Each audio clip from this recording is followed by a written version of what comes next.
Hi, everyone. Welcome to another Staff Picks show. And if you haven't caught up, Staff Picks is the third weekend of every month with myself, Devon. I work at the Worcester Public Library, and my coworker slash co-host, Joy. How you doing, Joy? I'm doing just fine. How are you?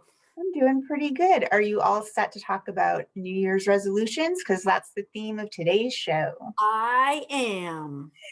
Awesome. So most of the things we're talking about today, you can get online with Overdrive or Libby on your phone or tablet. You can also use Overdrive on your browser with your laptop or desktop.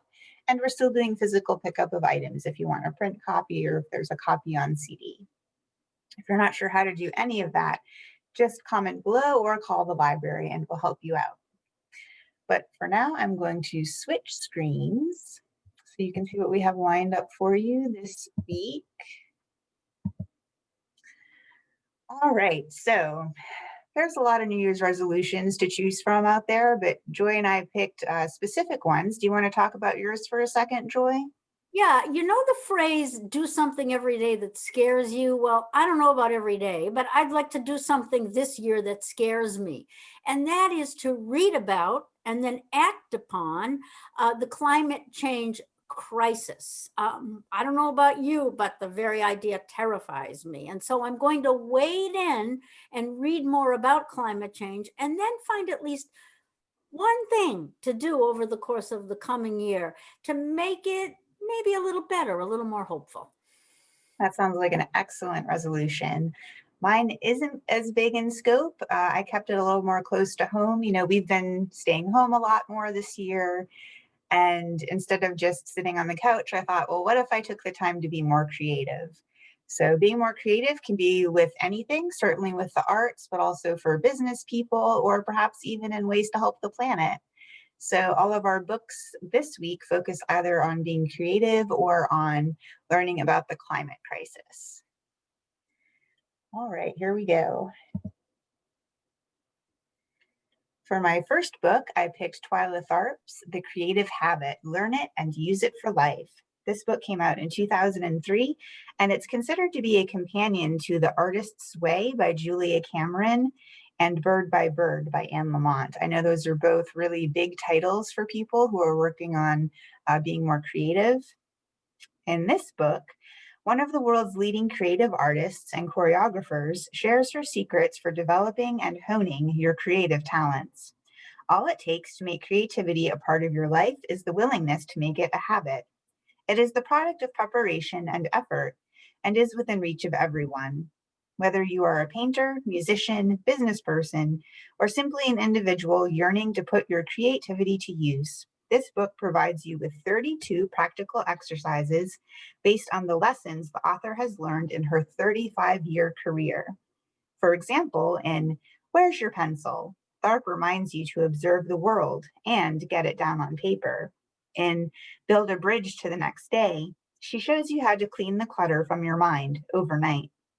This book leads you through the painful steps of scratching for ideas, finding the spine of your work, and getting out of ruts and into productive grooves. Newsweek said the creative habit is an entertaining how to guide that isn't about getting a lightning bolt of inspiration, but rather the artistic necessity of old fashioned virtues such as discipline, preparation, and routine. What really drew me to this book is the concept of making creativity a habit. I think lots of creative types get off track because of other habits like taking care of the laundry or doing the dishes. But being creative is also important and deserves a place amongst our daily routines. So I think this book would be good for that. And here's one from Joy. I never let doing the laundry get in the way of anything, by the way. Good for you. So, my first choice for this week is Desert Notebooks, a roadmap to the end of time, which is an NYT, New York Times rather, notable book for the year 2020 and is authored by journalist Ben Ehrenreich. Once upon a time, there were two brothers. One wolf was wise, self controlled, compassionate, and far seeing, if, it must be said, a bit humorless. The other, Coyote, was a trickster, exuberant, slick, casually destructive, good for a laugh. Native American storytellers who shared this story said that at the dawn of creation, we had a choice: follow wolf or follow coyote. We chose coyote. And there, in a nutshell, says author Ben Ehrenreich, is why we are where we are today. This story is a good example of how Ehrenreich spins history, myth, science, biography, technology, and other disciplines into a meditation in which the threat of climate catastrophe hovers like an ominous cloud on the horizon. And Ehrenreich's world is indeed filled with omens. He believes that our downfall began when we embraced progress and unbridled consumption as God, small g, and came to believe that, quote, man alone is sentient and all other animals little more than animate machines, incapable of intelligence or emotion. And thus we made an ascent into the solitude of a sterile and lifeless cosmos. And once we imagined the world as dead, well, then we could dedicate ourselves to making it so. Wow. Ehrenreich contrasts the austere beauty of the desert he loves with a nightmarish Las Vegas where all is transient and nothing in the end will abide. Ehrenreich does not pretend to be a scientist, and he offers no quick fix. Slight modifications, he says, will not be enough. We need a massive shift in orientation. We need to envision our world as a web teeming with life, and all of that life sacred. Only when we reimagine the world as fully alive, he implies, can we make it so. What are our chances of averting catastrophe? Not great. But Ehrenreich offers a bit of hope, this time not from ancient myth, but from modern physics. String theory, he says, posits the existence of a multiverse in which every possibility has been lived out. At least one of these alternative universes, he says, has embraced radical change and averted apocalypse. And he asks, why can't that universe be ours? Well, we're getting serious when we start talking about string theory. Serious and fun. Okay, here's my next one. Steal Like an Artist, 10 Things Nobody Told You About Being Creative. This book came out in 2012, and Roseanne Cash called this book brilliant and real and true. As an inspiring guide to creativity today, this book presents 10 transformative principles that will help readers discover their artistic side and build a more creative life. Nothing is original, so embrace influence and school yourself through the work of others. Then remix and reimagine to discover your own path. Follow interests wherever they take you. Forget the old cliche about writing what you know. Instead, write the book you want to read, make the movie you want to watch. And finally, stay smart, stay out of debt, and risk being boring in the normal world so that you can have the space to be wild and daring in your imagination and your work. Topics covered in this book include don't wait until you know who you are to get started, and geography is no longer our master. The Atlantic said, the author makes an articulate and compelling case for combinatorial creativity and the role of remix in the idea economy. What I really like about this book is how the author gives you permission to be inspired by other writers and artists while also drawing a firm line on plagiarism that must not be crossed. The idea that you don't have to be perfect or to have found your voice before attempting to be creative is also encouraging. And I do want to point out this author is also an artist as far as like drawing and illustration. So there's lots of cool little graphics in this book, like the one I included on the right. Here's another one from Joy. My next choice for this week is The Story of More: How We Got to Climate Change and Where to Go From Here by Hope Jahren. A few years ago, there was an ad that seemed to air every few minutes on TV. A group of small children sat in a circle presided over by an older gentleman who asked, "What is better, less or more?" "More," the adorable children shouted. Self-evident, right? Wrong, says author Hope Jahren. Although that is what the company that produced the ad and the product it was designed to sell would like us to believe. Jahren is a climate scientist, writer, and teacher, and all of that shows in The Story of More. Her avowed purpose is not to wade into the political fray surrounding global warming, or global weirding, as she sometimes calls it. After all, she says, climate change acknowledgers probably do as much damage to the environment as deniers when it comes down to it. Jahren does not wish to shame or terrify us. Fear, she says, leads to either denial or paralysis, but not to constructive action. She does, however, intend to inform us. And all of the information, all of it, leads to the following conclusion: get a grip on runaway fossil fuel consumption, or it will kill us. She starts, however, with some good news. While the world's population has doubled since 1969, food production has increased even faster. Infant mortality has been cut in half, and life expectancy has risen worldwide. More people have access to a reliable food source, clean water, and basic health care than ever before. And now for the bad news. Continuing runaway consumption has entailed a ruinous wasting of the world's resources. She reminds us of the enormous expense involved in providing grain for cattle, for instance, grain that could better be channeled into the hungry mouths of the 1 billion of us who continue to endure lifelong hunger. And that's another issue. The world's riches are anything but evenly distributed. It is the 15% of us who inhabit the world's richest nations who consume most of the earth's riches. Just listen to this.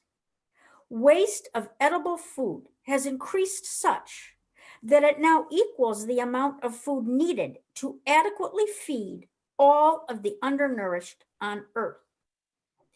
And Jahren reminds us that it is the poorest among us who will inevitably suffer most from the consequences of catastrophic climate change.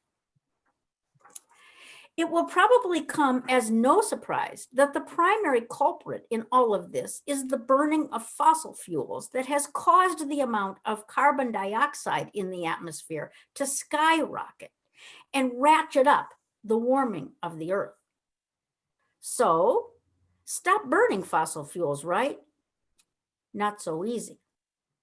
Not only the vehicles we drive, but the electricity we use and much of our manufacturing depends on the use of fossil fuels.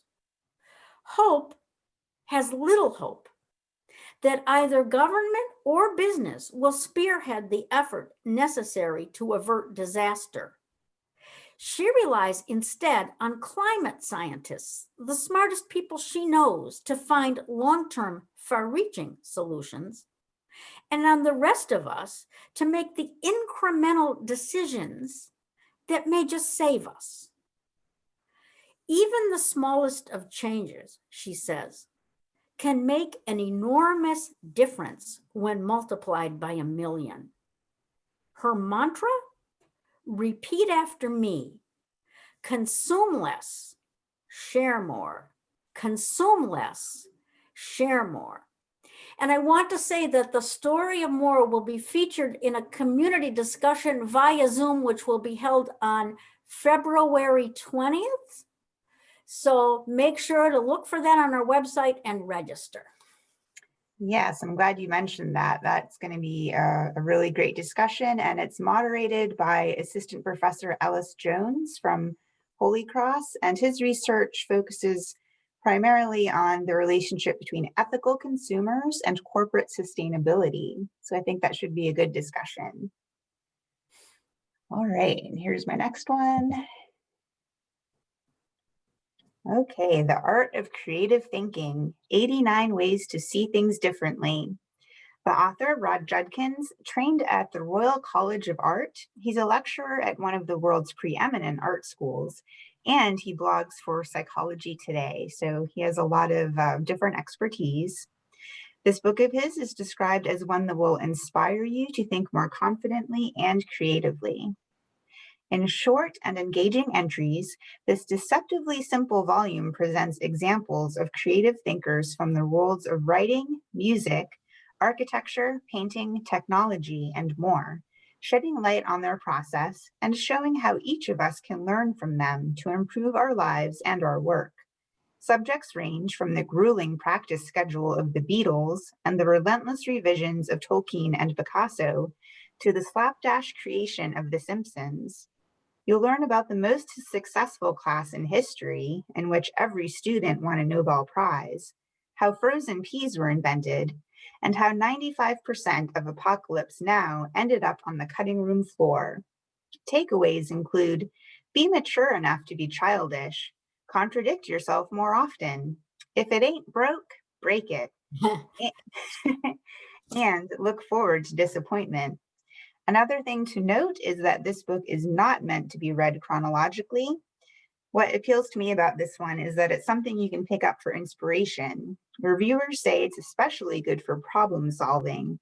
So if you get stuck in a creative rut, reading about the struggles of one of the creatives described in the book might help you get unstuck. And I think we could all use help getting unstuck every now and then. I did want to mention I dipped into this book a little bit, and I read this really great excerpt about Salvador Dali and how he was willing to try anything. He went on game shows, he designed lollipop wrappers, and it was just funny for me to imagine him with his mustache doing all these things. And here's one from Joy.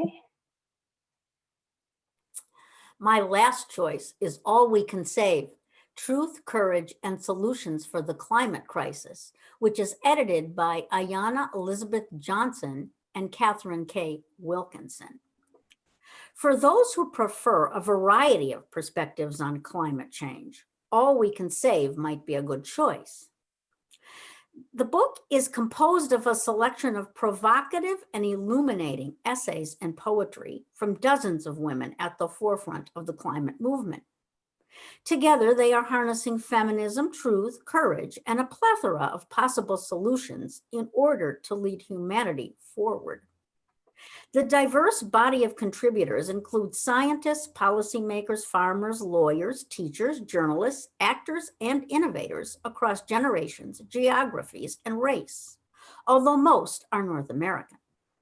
Together, they focus on a broad range of topics, from the benefits of fish farming to what it's like to live in a flood zone.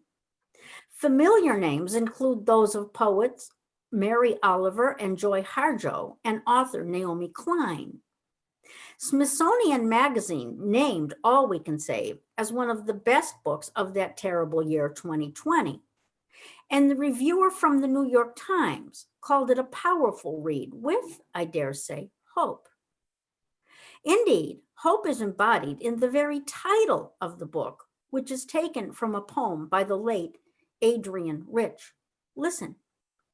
My heart is moved by all I cannot save. So much has been destroyed.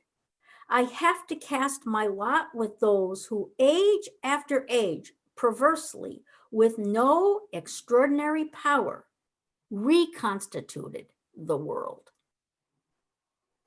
I really like that idea of making the collection, various essays and poetry all on the same theme. Mm-hmm. Okay, so since we're talking about resolutions, maybe some of our viewers haven't really picked one yet. It's never too late to pick a New Year's resolution, and I found this whole list of suggestions at goodhousekeeping.com. As a librarian, I can heartily suggest that your resolution be read more books. I can't possibly read more books, Devon. Basically, that's what I do. Joy earlier said that drink more water was boring, so maybe that's not for our exciting viewers, maybe. So if you choose a New Year's resolution or you already have one, just put that in the comments below and Joy and I can provide you some books to help you along the way with your resolution. But that brings us to the end of this week's episode. Thanks so much for watching. Don't forget to give us some likes and loves if you enjoyed this video and share it with your friends who are maybe thinking about their resolutions. Otherwise, thanks for watching. See you later, fellow readers.